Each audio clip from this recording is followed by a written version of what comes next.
በግሩፕ የሚሰሩ ቢዝነስ አይዲያዎች የመጀመሪያው እሱ ላይ ይሆናል። እንደው ሰብሰብ ብለን በቤተሰብ ደረጃ ጓደኛሞች፣ በኮሚኒቲ ደረጃ ኢቭን እድርና እቁብ እንኳን ዞሮ ዞሮ ለግለሰቦች የሚገባ ገንዘብ ነው። ግን በእድር ደረጃ ብዙ ገንዘብ አለ። ዝም ብሎ የተቀመጠውን ገንዘብ ኢንቨስት ማድረግ ይቻላል። ምን አይነት ስራዎችን መስራት እንችላለን በጋራ ሰብሰብ ብለን የሚል ቶፒክ ነው ባለፈው ሳምንት የጀመርነው። ያው የግሩፕ ቢዝነስ አይዲያዎች ናቸው። ሰኞ የምናወራባቸው ጉዳዮች በግለሰብ ደረጃ የሚሰሩ ቢዝነሶች ናቸው። በስሞል ስኬል $5,000 $10,000 ከቤት ውስጥ የሚሰሩ በፓርት ታይም የሚሰሩ እንደነዚህ ነገሮችን ሰኞ እንመካከርባቸዋለን። ቅዳሜ ግን በትልቅ ደረጃ የሚሰሩ ሰብሰብ ብለን የምንሰራቸው የቢዝነስ አይዲያዎች ናቸው። ብዙ ካፒታል የሚጠይቁ ከ300,000 $500,000 በላይ የሚጠይቁ በአንድ ሰው ለመጀመር የሚከብዱ በእኛ ኮሚኒቲ ደረጃ ሲታይ ማለት ነው። ለሌሎች ኮሚኒቲዎች ለአፍሪካ ለአይሁዶች ለምሳሌ 500,000 ብር በጣም ቀላል ትሆን ትችላለች በቤተሰብ ደረጃ ወይ በግለሰብ ደረጃ። ለኛ ኮሚኒቲ ግን ከባድ ነው። ግን ከባድ ነው ብለን መተው የለብንም። ሰብሰብ ብለን ህጋዊ ስርዓቱን ጠብቀን እስከጀመርነው ድረስ ሊሳካልን ይችላል በሚል መስከረም ወር በዚህ ዙሪያ ላይ ነው እናተኩረው። ቀጥሎ ወደ ፋይናንስ ዙሪያ እንሄዳለን። በፋይናንስ ደግሞ በግለሰብም በኮሚኒቲም ደረጃ የተሳካ ፋይናንስ እንዲኖረን ምክክር እናደርጋለን። የዛሬው ርዕሳችን ክራይሲስ ማኔጅመንት ነው። ክፉ ነገር ቢደርስ በህይወታችን በቤተሰባችን በተለይ ክራይሲስ የሚባሉ ነገሮች ከመድረሳቸው በፊት ምንድነው ማድረግ የምንችላቸው? ክራይሲስ የሚባሉት ስነማን ናቸው? ምን አይነት ቻሌንጆች ያመጡብናል? መፍትሄውስ ምንድነው? የሚሉትን ዛሬ እንመካከርባቸዋለን። በእኔ በኩል ያለኝን ሐሳብ ካቀረብኩ በኋላ መድረኩን ክፍት አደርጋለሁ። የተለያዩ ባለሙያዎች ወደ መድረኩ እየመጡ ሐሳባቸውን ይሰጣሉ፣ ኤክስፒሪየንሳቸውን ሼር ያደርጋሉ ማለት ነው። ልጀምር እንግዲህ የቢዝነስ ሐሳብ የካር ዋሽንግ ነው፣ የመኪና እጥበት ነው። በየሰፈራችን በየኮሚቴያችን ዘመናዊ የመኪና ማጠቢያ ዘዴዎች አሉ እንደምታውቋቸው። ብዙዎቹ በፍራንቻይዝ የሚሰሩ ናቸው። እንግዲህ ካር ዋሽንግ ቢዝነስ በራሱ 400-500 ሺህ ብር የሚፈልግ ስራ ነው። የመኪና ማጠቢያው ማሽን ብቻዋን መኪኖቹ ራሳቸው ገብተው ታጥበው የሚወጡበት ብቻ 250-300 ሺህ ብር አካባቢ ነው የሚያወጡት። ከዛ ውጪ ግን መሬቱ ላይ የሚሰሩ ሌሎች ኮንስትራክሽኖች አሉ፣ ቢልዲንጎች ይኖራሉ። ካር ዋሽንግ ብቻውንም ላይኖር ይችላል። ሌሎች ቢዝነሶችን በጎን ሊኖሩ ይችላሉ። እሱ ሁሉ ተደምሮ 400-500 ሺህ ብር ያስፈልጋል ማለት ነው። በአንድ ሰው በቀላሉ ለመግባት ሊከብደው ይችላል። ግን 4-5 ጓደኛሞች ሆነው ወይም ቤተሰብ ሰብሰብ ብለው እንደዚህ አይነት ቢዝነስ መጀመር ይችላሉ። ጀስት አይዲያውን ብቻ ነው ሬዝ ማድረገው። ዲቴይሉ ሌላ ጉዳይ ነው። ቢዝነስ ፕላኑ ምናምን መጻፍ አለበት፣ ህጋዊ ሁኔታው። እነዚህ ነገሮች በቃ ፓርት 2 ፓርት 3 ላይ ሊመጡ የሚችሉ አጀንዳዎች ናቸው። ዛሬ ግን ለውይይት ማነሳቸው ጀስት ሐሳቦቹን ብቻ ነው፣ አይዲያዎቹን ነው። ከሱ ጋር አብሮ ሊሄድ የሚችል ሌላው የቢዝነስ ሐሳብ የጋዝ ስቴሽን ነው። እነዚህ እንግዲህ አዲስ ወይ እነዚህ ቁጭ ብዬ የፈጠርኳቸው አይዲያዎች አይደሉም፣ በየቦታው የምናያቸው ናቸው። ግን ብዙዎቹ የኛ ሰዎች የሉባቸውም። የኛ ሰዎች ምናልባት ተቀጥረው የሚሰሩባቸው ናቸው። አልፎ ይታያሉ፣ ኢትዮጵያኖች ኦን የሚያደርጓቸው ይታያሉ። ግን እንደ ቁጥራችን ግን ያን ያህል በስፋት የተሰማራንበት አይደለም። ጋዝ ስቴሽን ትልቅ ቢዝነስ ነው። አቶ ኢዮብ ማሞካቻ በጋዝ ስቴሽን ስራ በጣም ይታወቃሉ። ዋሽንግተን ዲሲ ካሉት ጋዝ ስቴሽኖች 30% 40% የሚሆኑት የሳቸው ናቸው። ልክ እንደዚህ አይነት ኢትዮጵያውያን በዚህ መስክ ገብተው አንድም ቢዝነስ ሲቆጣጠሩ ማየት በጣም የሚያስደስት ነገር ነው።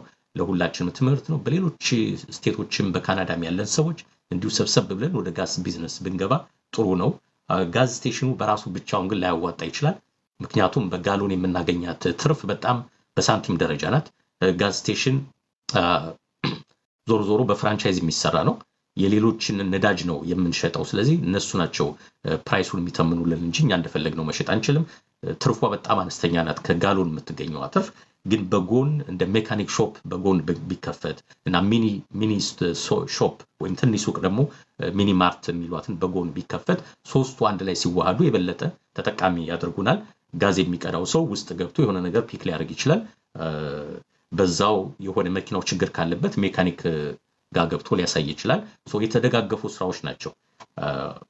ጋዝ ስቴሽን፣ ሜካኒክ ሻፕ እና ሚኒ ማርትን እንደ አንድ ኮምባይን አድርጎ እንደ ቢዝነስ አይዲያ መስራት ይቻላል ማለት ነው።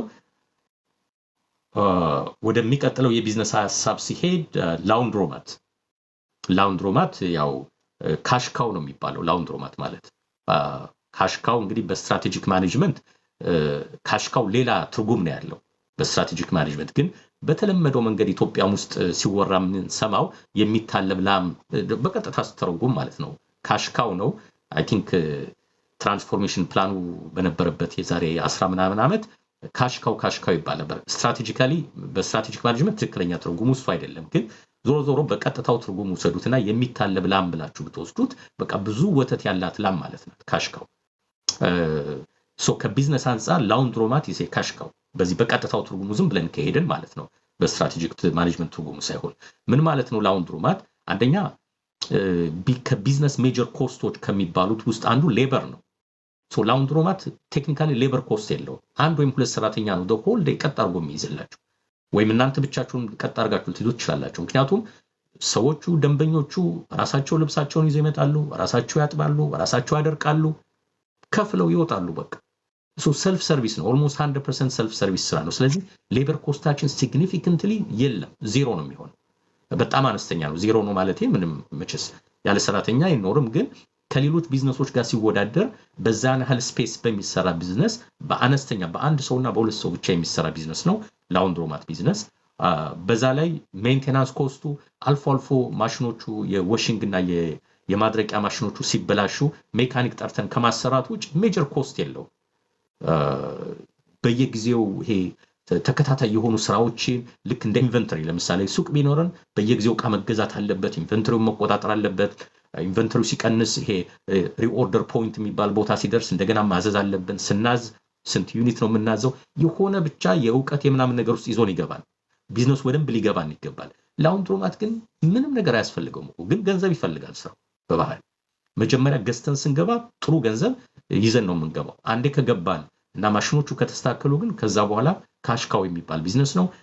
እስከ 1 ሚሊዮን ብር ያወጣሉ ጀስት ጉግል ማርክ ትችላላችሁ ባላችሁበት ኮሚኒቲ ላውንድሮማት አቬላብል ፎር ሴል ብላችሁ ዚፕ ኮድ ምናምን ጨምራችሁ ብታስገቡ ለሽያጭ የቀረቡ ላውንድሮማትን ታገኛላችሁ በአንድ ወቅት ያዩዋቸው ከ300 ከ500 ሺህ ብር ጀምሮ እስከ 1 ሚሊዮን ድረስ የሚያወጡ ላውንድሮማቶች አሉ እሱን እንደ አንድ ቢዝነስ አይዲያ መውሰድ ይቻላል ከሱ ጋር ተመሳሳይ የሆነው ደግሞ ድራይ ክሊኒንግ ነው ድራይ ክሊኒንግ ያው በሱም ቢሆን በትንሽ ብር የሚጀመር ስራ አይደለም ውስጡ ያሉት የማጠቢያ ማሽኖች ዋትኤቨር ሰፊ ናቸው በዋናነት ኮሪያኖች የተቆጣጠሩት ቢዝነስ ነው ብዙ ቦታ እነሱ ናቸው ኦነር ሆኖ የሚሰሩት ይሄም 500 እስከ 1 ሚሊዮን ድረስ የሚጠይቅ ቢዝነስ ነው ሰራተኛ ኃይል ግን ይፈልጋል እንደ ላውንድሮማት አይደለም ልብሱን የሚያጥቡ ልብሱን የሚተኩሱ የሚያደርቁ የተቀደደ ልብስ ካለ የሚሰፉ ላውንድሮማት ጋር ስትገቡ በጀርባው በጣም ብዙ ስታፍ ነው ያለው ሌበር ኮስታችሁ ይጨምርባቸዋል ማለት ነው እንደሌላው አይደለም ስለዚህ ድራይ ክሊኒንግን እንደ አንድ የቢዝነስ አይዲያ መውሰድ ትችላላችሁ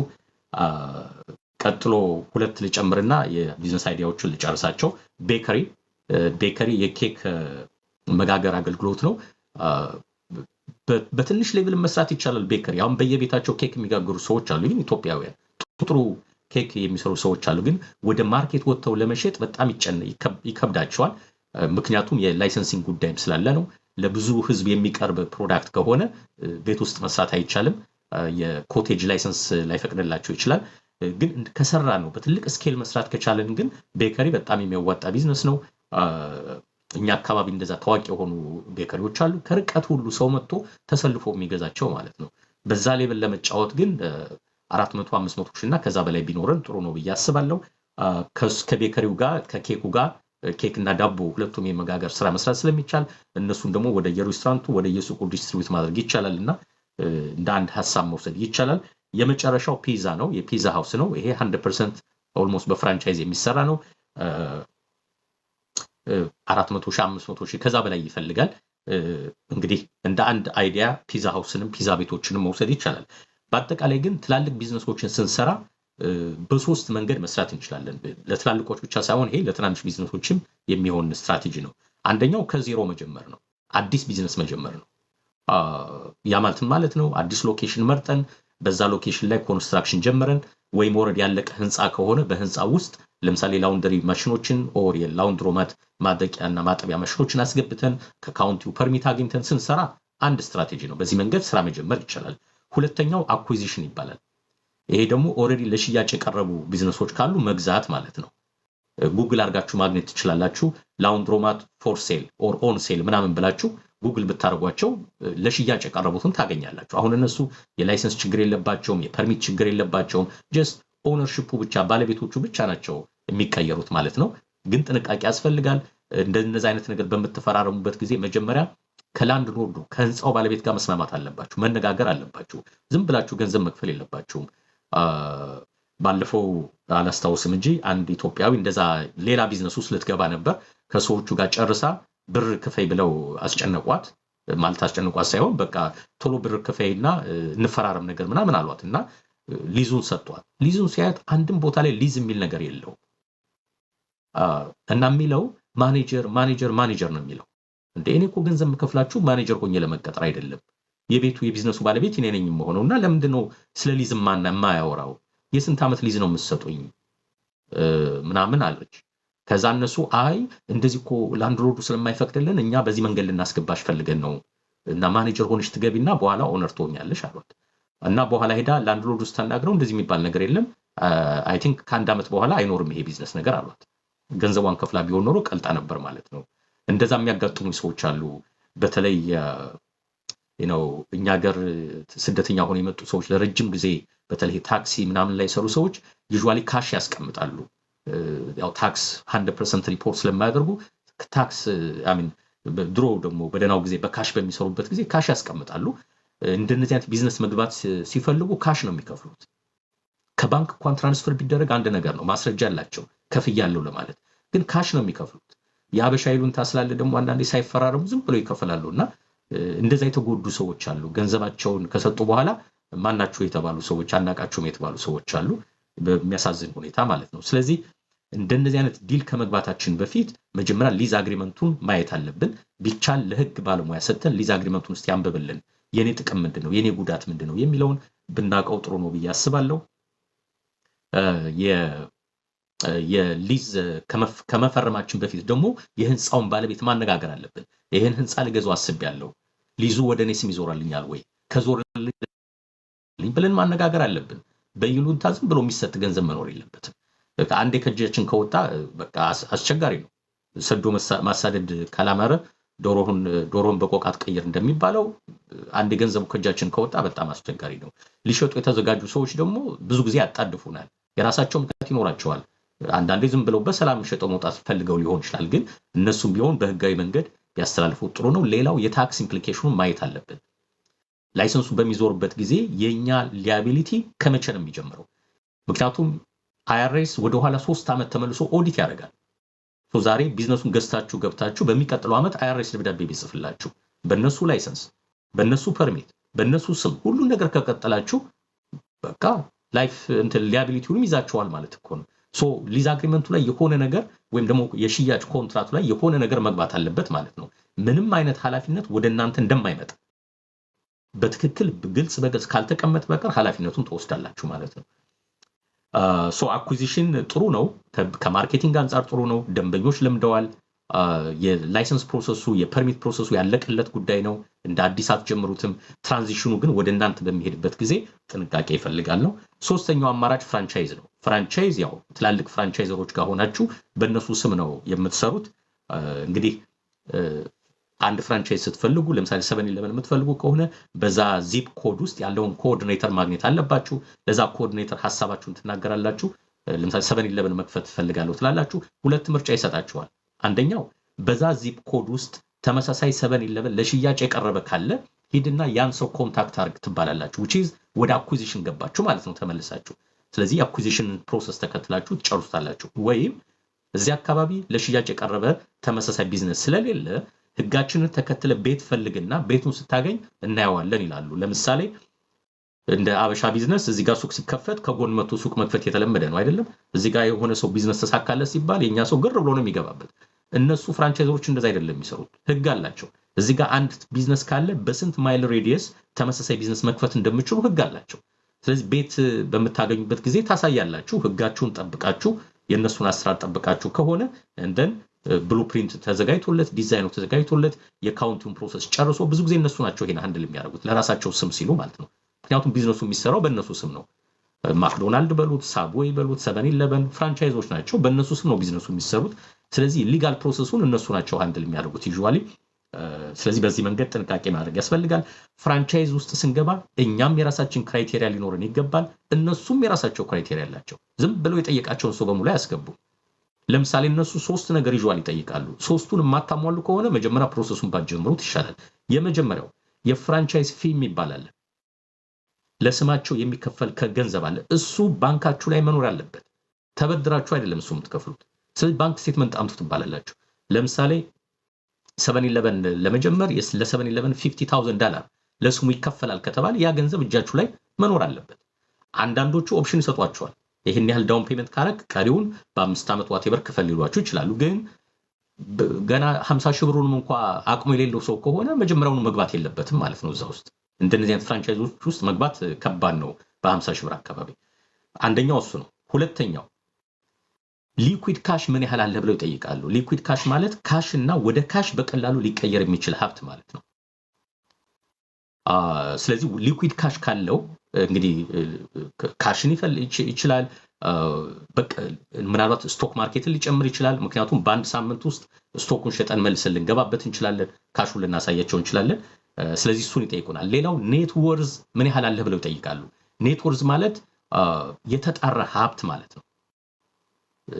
ምክንያቱም ገና ከጆዳፍ የሚኖር ሰው ኑሮ የከበደው ሰው እነሱ ቢዝነስ ውስጥ እንዲገባ አይፈልጉም። ለስማቸው ሲባል እነሱ አድርግ የሚሉትን ነገር ሁሉ ማድረግ የሚችል ሰው መሆን አለበት። ፋይናንሻሊ ካፔብል የሆነ ግሩፕ መሆን አለበት ወይም ግለሰብ መሆን አለበት። ሶ ኔት ወርዝ ሲባል ባለህ በቶታል አሴትህና ባለብህ ሊያቢሊቲ ዴት ወይም እዳ መካከል ያለው ልዩነት ምን ያህል ነው። ለምሳሌ ቤት ያለው ሰው ካለ ማርኬት ፕራይሱን ስታዩት 500 ሺህ ብር ከሆነ የቤቱ ማርኬት ፕራይስ፣ ባላንሱ ግን የሚታየው ባንኩ ሞርጌጅ ባላንሱ የሚታየው 200 ሺህ ብር ከሆነ የተጣራው ሀብት 300 ሺህ ነው ማለት ነው። ስለዚህ አንዳንድ ፍራንቻይዝ ስትገቡ ሚኒማም 200 ሺህ ብር የተጣራ ሀብት ከሌለ አንቀበልህም ይላሉ። ሶ ፋይናንሻሊ ስቴብል የሆነ ሰው ነው ዩዥዋሊ የሚፈልጉት እነሱ። ስለዚህ እኛ ስለፈለግናቸው ብቻ አይደለም፣ ልክ እንደ ኢንሹራንስ ማለት ነው። እኛ ስለፈለግን ብቻ አይደለም ኢንሹራንስ የምንገባው። ኢንሹራንሱም አጣርቶ ነው የሚያስገባል ዩዥዋሊ። ህክምና፣ ጤንነታችን ዋቴቨር ቼክ አድርገው ነው የሚያስገቡን ብዙ ጊዜና ፍራንቻይዝም እንደዛ ነው። እኛ ስለፈለግናቸው ብቻ ሳይሆን እነሱም አጣርተው ነው የሚያስገቡን። ስለዚህ ለዛም ዝግጁ መሆን አለብን ማለት ነው። በእኛ በኩልስ ምንድነው ማድረግ ያለብን ከተባለ 3 ነገሮችን መጠየቅ አለብን። ከኮስት አንፃር ዋናው አድቫንቴጁ ማርኬቲንግ ነው።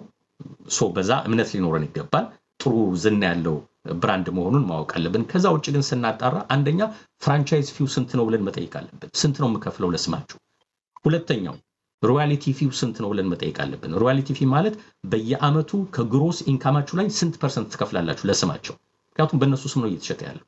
አንዳንዶቹ 5% ይሏቸዋል፣ አንዳንዶቹ 7%። ከትርፋችሁ አይደለም ከግሮስ ኢንካማችሁ ላይ ነው የምትከፍሉት። ስለዚህ እሱን አውቀን ነው መግባት ያለብን። ሶስተኛው የፕሮሞሽን ፊ ይባላል። ያ ድርጅት ኔሽን ዋይድ በየስቴቱ በየካውንቲው ያለ ድርጅት ከሆነ አንድ አዲስ ፕሮዳክት ይዞ ሲመጣ በማስታወቂያ አገሩን ያጥለቀልቀዋል። ግን ከኪሱ አይደለም የሚከፍለው ያ ካምፓኒ። እያንዳንዱ ተመሳሳይ ፍራንቻይዝ ውስጥ ያለው በሙሉ እንዲያዋጣ ይጠየቃል፣ ገንዘብ እንዲያዋጣ። አንዳንዶቹ 2% የግሮስ ኢንካማቸው፣ አንዳንዶቹ 3%፣ ከዛም በላይ ሊጠይቋችሁ ይችላሉ። እሱን ሁሉ አውቃችሁ ነው መግባት ያለባችሁ ማለት ነው። ከግሮስ ኢንካማችሁ ላይ እስከ 10% ድረስ ሊወሰድባችሁ እንደሚችል አውቃችሁ ነው ወደ ቢዝነሱ የምትገቡት። ትልቁ ነገር ምንድነው? አንደኛ ማርኬቲንግ ላይ ሳክሰስፉል ትሆናላችሁ፣ የለመደ ብራንድ ስለሆነ ማለት ነው። ሁለተኛ እንደ 7-11 ከሆነ የኢንቨንተሪ ምናምን ማኔጅመንቱ የእናንተ ሄዴክ አይሆንም። እነሱ ናቸው ዩዥዋሊ ሃንድል የሚያደርጉላችሁ። ግን በዋናነት ግን ለማርኬቲንጉ በጣም ተጠቀሙበታላችሁ። የሊጋል ፕሮሰሱ እነሱ ናቸው ሃንድል የሚያደርጉላችሁ። ለምሳሌ እንደነ ባለፈው ሳምንት ያየነው የሲኒየር ኬር አይነት ቢዝነሶች ሊጋል ፓርቱ ከባድ ነው። ላይሰንሱን ማውጣት በጣም ከባድ ነው። ግን ፍራንቻይዝ ውስጥ ከገባችሁ እነሱ ናቸው ሃንድል የሚያደርጉት። ጊዜ ላይወስድ ይችላል፣ ግን ህጉን ያውቁታል፣ አሰራሩን ያውቁታል። ስለዚህ ምንም ሄዴክ ለእናንተ አይሆንም ማለት ነው። በዚህ መንገድ እንግዲህ ትላልቅ ቢዝነሶችን መጀመር እንችላለን።